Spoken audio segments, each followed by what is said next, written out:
Hi everyone, this is Dr. Stefan. Welcome to another video. In this one, we talk about whether breathlessness is always a sign of an illness.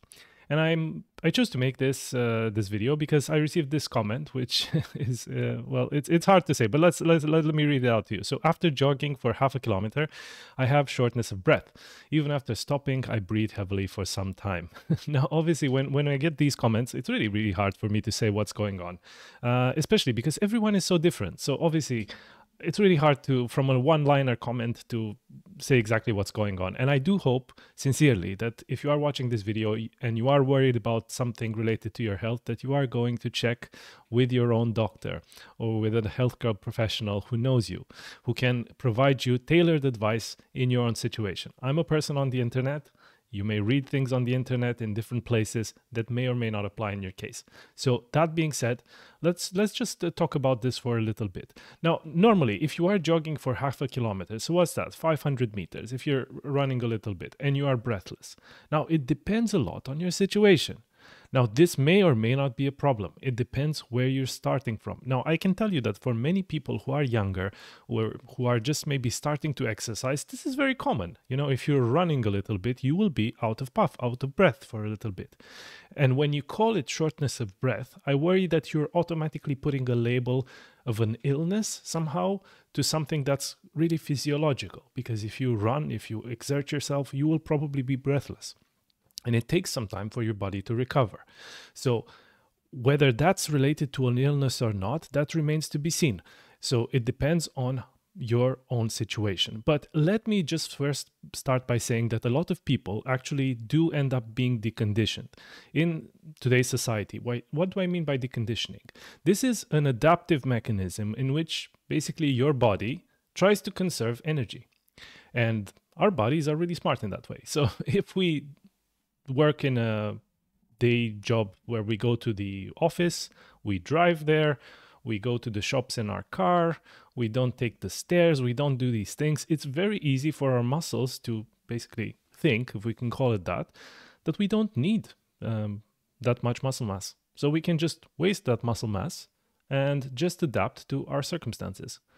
And if you couple that with just sort of less and less physical activity, maybe not sleeping enough, not having good nutrition, maybe gaining some weight, you can imagine that your body will be out of shape very quickly.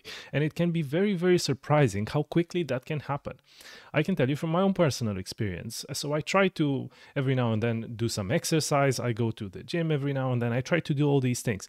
And if I have a period in my life where I'm stressed with work, I don't have time to actually exercise as much as I want, when I go back and start doing it again, poof, it's hard. It's a hard step to just get back into it. So if you think about it, let's just explore this a little bit further, because weight gain is one of the main issues. And people, I think, underestimate a lot how much weight gain can actually do for you in terms of making you breathless. So if you think about it, if you are a person with a normal weight and you're going for a walk, you're going for a little bit of a run, you're doing something physical. But imagine doing that by carrying maybe a backpack that weighs 20 kilograms or something like that. You will find it hard. Your body will ache. Your joints will have a lot more pressure on it. And it can be very easy sometimes for people to gain 20 kilograms of weight. And of course, that's distributed throughout your body. You may not see it. You may not be aware of how much that's affecting you. But if you're thinking about your back, your hips, your knees, your feet, all of these structures need to support that weight. All the muscles that stabilize your posture need to support that weight. So you can imagine when you are trying to do exercise, especially because a lot of people may start to run to try to lose weight. And I think that can be actually sometimes a bit dangerous. So you need to be a bit careful. So if you're trying to lose weight, just imagine that you are carrying a lot on you. So if you're trying to exercise, you're really pushing your body from the beginning. You want to go hard. You want to lose this weight. Maybe you have, New Year's resolutions. I'm going to start losing the weight. I'm going to start going to the gym and be healthy. That's really good. But you sometimes need to start progressively. So if you're trying to lose weight, I would advise that you do it gradually and you try to incorporate as much of diet changes as you can. If you need to see a dietitian in your case for tailored advice, that's fine. But the easiest thing you can do in terms of diet diet is generally to try to cut out some of the sweets, because that's where you get a lot of calories that don't really contribute to your own health. So if you go past the aisle where all the chocolates and all the candy bars and all these things are, just skip that. Go past that. Eat less bread. This is another thing that can help. Or eat less carbs, rice, pasta, things like this. If you try to reduce some of the things that you are eating that give you just a lot of carbohydrates, you may feel that your weight will actually go away much faster. Now, it depends from person to person. I cannot tell you exactly what the best diet is because I don't think there is such a programmatic way of losing weight. But I'm just trying to raise awareness to the fact that if you are starting to exercise to lose weight, you need to couple that with diet, because if you just start running, jogging to try to get rid of the weight, you will find it extremely hard. And just imagine carrying all that extra weight. Think about, let's say a person of a normal weight, let's say they weigh around 70 to 80 kilograms. Let's just call it that. And imagine if you are weighing 110 kilos or more. You're carrying a lot of excess body weight. And if you start to run, if you're starting to do things, that's going to be really, really hard. It's going to be really taxing on the joints. You will start to develop a lot of pain. You will probably give up very quickly. And also, the fact that you will be breathless just by doing that, because your muscles need to work so much harder to try to deal with shifting that weight. And I'm sorry if I'm insisting a lot on this weight gain, because I'm just trying to kind of guess what the context is here for this comment.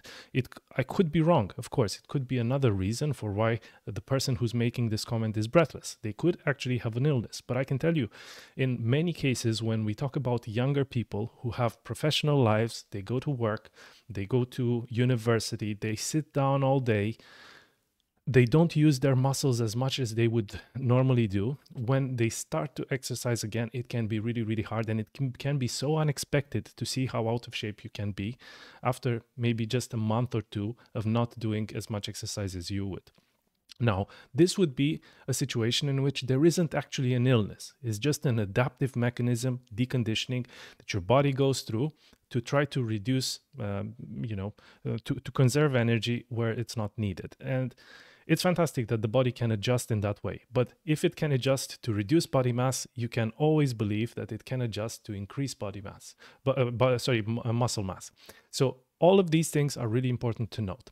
Now, obviously, in this situation, if we are talking about illnesses, I cannot skip over the fact that someone could actually be breathless because of a medical problem. So let's talk about that a little bit. But normally, as a doctor, if I were to assess someone who's coming for the first time and they tell me this story, that I've started to jog and after 500 meters, I'm really, really breathless, and I find it really, really hard to breathe for some time after that. Now, the first thing I would think, if it's someone younger, I would think deconditioning before I would think about medical problems. But depending on the age of the person, if it's someone older who may have accumulated some other health conditions, we may have to do a different battery of tests. But finding out the cause of breathlessness does require some detail about the personal history of that person. So age, medical history, what other illnesses they've been diagnosed with. Do they have a lung condition? Do they have a heart condition? Is there anything going on with their health? We may do some routine blood works to try to rule out things like anemia. So having low hemoglobin just means that your blood's not able to carry as much oxygen to the muscles as it would normally, and that can be caused by a number of things. So just trying to screen for these sort of things. Based on the medical history, I may think whether that person may have a lung condition, for example, airways diseases such as asthma or COPD. And again, this is where the symptoms matter and how they appear, whether the person has been smoking, what's the age of that particular person. So this would make your doctor think about different things. Is there a heart problem going on? Is there potentially, heart failure? This could be a bit more serious and generally tends to appear later in life.